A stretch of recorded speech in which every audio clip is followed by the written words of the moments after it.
Bonjour à tous, je suis ravie de vous retrouver aujourd'hui dans ce nouveau numéro du Sky Eco, le magazine qui raconte toutes les aventures économiques du territoire de Saint-Quentin-en-Yvelines. Pour cette nouvelle édition consacrée à l'enseignement supérieur, nous irons à la rencontre de Alain Buis, qui est le président de l'Université de Versailles-Saint-Quentin-en-Yvelines. Nous parlerons avec lui du lancement notamment de l'Académie spatiale, mais aussi de l'intégration pleine et entière de l'Université d'Évry et de Versailles-Saint-Quentin-en-Yvelines. Comme d'habitude, nous y reviendrons un peu plus en détail dans ce numéro, mais tout de suite, voici le sommaire. Le 20 janvier dernier se tenait le salon de l'étudiant au Vélodrome de Saint-Quentin-en-Yvelines. Alors que les lycéens ont jusqu'au 14 mars pour formuler leurs vœux Parcoursup, le salon était l'occasion de découvrir les nombreuses écoles du territoire. Dès le 1er janvier 2025, l'Université d'Évry et de Versailles-Saint-Quentin-en-Yvelines vont entièrement être intégrées.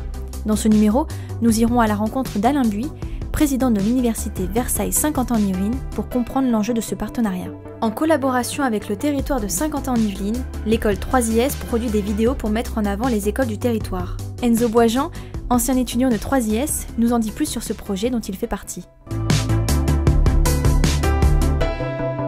Commerce, ingénierie ou encore agriculture, choisir son orientation est souvent synonyme de stress. Alors pour accompagner les lycéens, le salon de l'étudiant a fait son grand retour au Vélodrome de Saint-Quentin-en-Yvelines. Après l'ouverture de Parcoursup le 17 janvier dernier, étudiants et parents étaient nombreux à venir découvrir les formations. Ce salon principalement permet aux étudiants et leurs parents de s'informer, d'être en contact direct avec les écoles et donc du coup de pouvoir avoir les conseils et d'être le mieux aiguillés pour donc faire leurs vœux par la suite et choisir leur formation post-bac. Parmi les 70 exposants, 40 établissements de Saint-Quentin-en-Yvelines. C'est le cas de l'école supérieure des agricultures de Guyancourt, dont les formations attirent les étudiants. Ce qui est bien, c'est qu'on a deux autres cycles qui sont moins rapides. Bachelor, ça va être 3 ans. Alors il y aura toujours du concret, mais il y aura un peu plus de théorique cette fois-ci. Ça reste des métiers assez importants. C'est quand même la base de la survie d'une société, l'agriculture.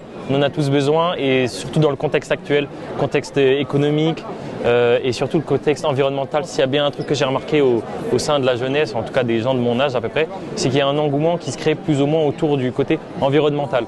Et pour ceux qui se tourneraient vers le public, une université, celle de Versailles-Saint-Quentin-en-Yvelines, membre de Paris-Saclay. On est quand même la seule université présente ici, les autres c'est des écoles privées plus ou moins, on représente un peu le secteur public aussi. Une diversité de formations qui a attiré, plus de 4000 étudiants étaient présents cette année. Je suis déjà venue il y a 2 ans et oui, en vrai, on retrouve assez d'informations et il y a beaucoup de volontaires qui répondent à nos questions. Des réponses auxquelles il faudra répondre avant le 14 mars pour les formations publiques, date de clôture de formulation des vœux sur Parcoursup. D'ici 2025, l'Université d'Évry et de Versailles-Saint-Quentin-en-Yvelines devrait s'intégrer pleinement.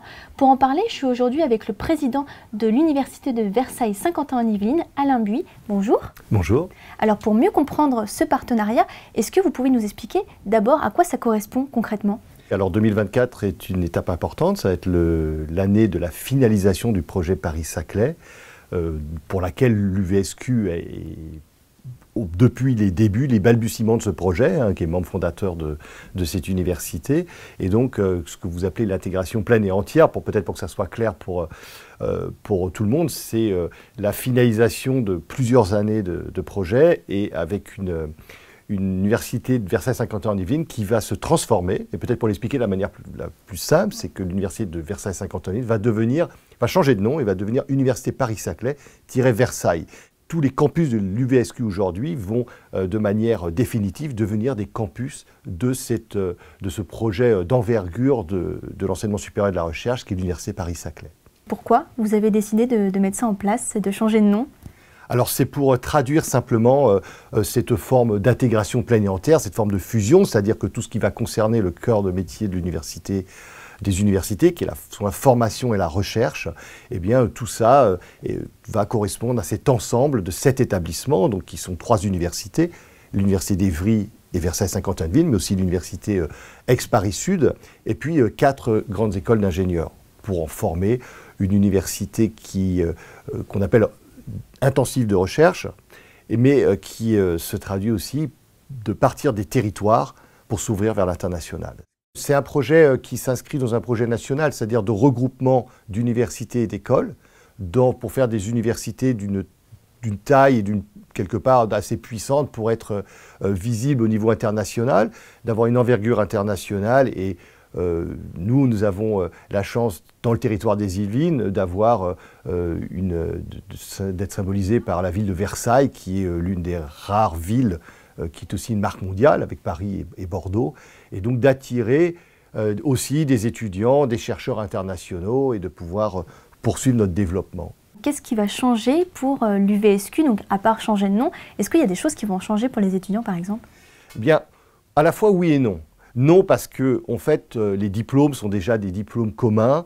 On va renforcer ça, c'est-à-dire qu'aujourd'hui, de la licence jusqu'au doctorat, en passant par les masters, seront tous diplômés, auront tous exactement le même diplôme, le même niveau de diplôme, comme c'est déjà quasiment vrai depuis plusieurs années. En fait, on met en commun nos forces, nos diplômes, nos forces de recherche, nos laboratoires, nos partenariats avec le tissu socio-économique, tout ça en commun pour avoir une université de rang mondial. Mais je tiens aussi à préciser que l'UVSQ garde aussi quelque part ses spécificités territoriales avec ses domaines d'excellence qu'ils viennent apporter au projet. Si tout se passe bien, à la fin 2024, au plus tard au début 2025, nous aurons cette université pleine, Université Paris-Saclay, donc qui va être complètement finalisée, et la transformation donc, du nom de notre université. Je le disais aussi en début d'émission, vous allez mettre en place une académie spatiale. Alors, ça veut dire quoi, en fait, académie spatiale? Qu'est-ce que vous allez proposer aux étudiants? C'est quoi le projet de l'académie spatiale? Alors, pour le comprendre, c'est justement c'est un projet de l'Université Paris-Saclay dans son ensemble, et c'est aussi un des domaines phares de l'UVSQ. C'est un projet qui est financé par France 2030, projet d'investissement d'avenir, et qui comprend l'Université Paris-Saclay, donc évidemment l'UVSQ, mais également l'Université Sorbonne Université, Paris-Cité, donc l'Université d'Île-de-France, avec des partenaires privés dans le domaine de l'espace, comme Thales, comme Ariane, etc. Et donc ce projet, c'est le but de former les cadres demain, techniciens et cadres demain, autour du domaine du spatial pour toute l'Île-de-France. Donc c'est un projet très important pour le développement du spatial au sein de la France. Et en Île-de-France, on est donc un acteur majeur à travers l'Université Paris-Saclay pour porter cette académie. Ça va regrouper tout ce qui existe autour du spatial. Donc je vais vous prendre peut-être l'exemple à travers l'UVSQ, mais à décliner sur l'ensemble de nos partenaires. L'UVSQ, à travers le laboratoire Latmos, qui est à Guyancourt, est un laboratoire phare sur le domaine du spatial et l'observation de la Terre depuis longtemps. Alors je ne sais pas si tous nos téléspectateurs le savent, mais quand vous entendez parler de la mission Persévérance, du rover Persévérance sur Mars, projet en collaboration avec la NASA, ou de la sonde Rosetta, l'UVSQ, à travers le laboratoire Latmos, participe depuis longtemps à ce type d'événements majeurs, importants, à travers des instruments qu'il développe. Et puis, plus récemment, nous avons développé une filière 100% universitaire à travers des nanosatellites, et puis ce qu'on appelle le New Space, où on a construit un tout petit satellite, vous voyez sur l'affiche derrière, mais un tout petit satellite, et qu'on a développé avec les étudiants, donc à partir avec des étudiants, avec des chercheurs, et après qu'on a lancé, donc on est au deuxième lancement à travers le lanceur SpaceX. Ouais. Et donc le but de ce projet, de cette académie spatiale, c'est de valoriser et de poursuivre le développement de ce type de filières qui vont des petits aux gros projets dans l'espace et de tous les métiers que l'on peut offrir autour. Le spatial, c'est aussi de l'ingénierie, ouais. C'est aussi de l'innovation. Donc vous avez tout ce type de métier, de ce formation qu'on peut offrir à travers toute l'Île-de-France. Ouais. C'est déjà lancé cette académie? Quand est-ce qu'elle va se concrétiser ou est-ce qu'il y a quelque chose Elle se lance maintenant, donc elle est en train de se mettre en place actuellement. C'en est vraiment au début. Et combien de personnes devraient participer à cette académie spatiale? Vous avez un nombre ou il y a un quota? Comment ça se passe? C'est difficile à dire. Donc vous avez un ensemble de laboratoires. Donc vous avez en termes d'acteurs, évidemment plusieurs centaines de personnes. Après, le projet va nous permettre de recruter des gens, de développer des filières. Et donc tout ça, je pense que je vous donne rendez-vous peut-être d'ici 1 an pour vous en parler un peu plus précisément. Eh bien merci, alors le rendez-vous est pris donc l'année prochaine et nous on continue ce numéro avec l'interview express de Enzo Boisjean qui est ancien étudiant de 3IS à propos des vidéos réalisées en collaboration avec le territoire de Saint-Quentin-en-Yvelines.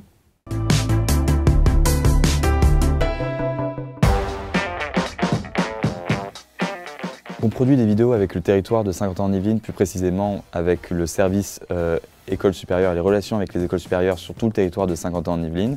Et le but de ces vidéos, c'est tout simplement de montrer, de présenter ces écoles, de montrer leurs engagements, leurs valeurs et également leur place et leur implantation au sein de Saint-Quentin-en-Yvelines. C'est des vidéos d'1 minute 30, c'est du contenu hyper rapide, très informatif, dans lequel on va voir une personne qui représente l'école, plutôt l'administration, et on va voir également un point de vue étudiant qui va parler de la vie étudiante sur son campus.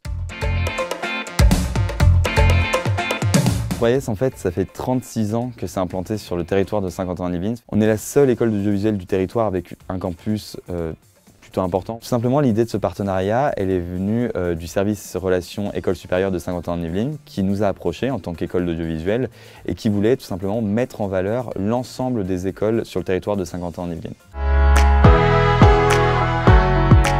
Pour l'instant, il y a à peu près un peu plus d'une dizaine de vidéos qui sont prévues et l'objectif c'est de couvrir tout le maillage des écoles supérieures qu'il y a sur le territoire. Je suis très content en tant qu'étudiant de 3IS de travailler sur ce partenariat parce que ça permet d'être tout de suite impliqué dans la vie professionnelle. C'est vraiment un des objectifs de 3IS et c'est encore un nouveau partenariat qu'on ajoute à notre liste. Ça fait des années que sur le territoire de Saint-Quentin-en-Yvelines, on travaille vraiment en collaboration. Donc oui, en effet, je pense qu'il y aura encore plein de projets qui nous attendent et qui attendent tous nos étudiants. Donc ça risque d'être assez rempli pour 3IS dans les prochaines années. On termine avec l'agenda. Ce mois-ci, ne manquez pas, entreprise faites vos jeux. À l'aube des Jeux Olympiques et Paralympiques 2024, le Ski Cube vous propose une série de Serious Games. Chaque mois, de février à septembre, venez développer vos compétences et booster votre activité. Premier rendez-vous, le 1er février prochain. L'atelier entretien d'embauche, les bonnes habitudes pour réussir. Le 1er février, à 9h30, le Ski Cube vous propose un atelier pratico-pratique pour savoir mener un entretien d'embauche. Au programme, exercices pratiques et training en situation réelle. C'est la fin de ce numéro, merci de l'avoir suivi, à bientôt sur TV78.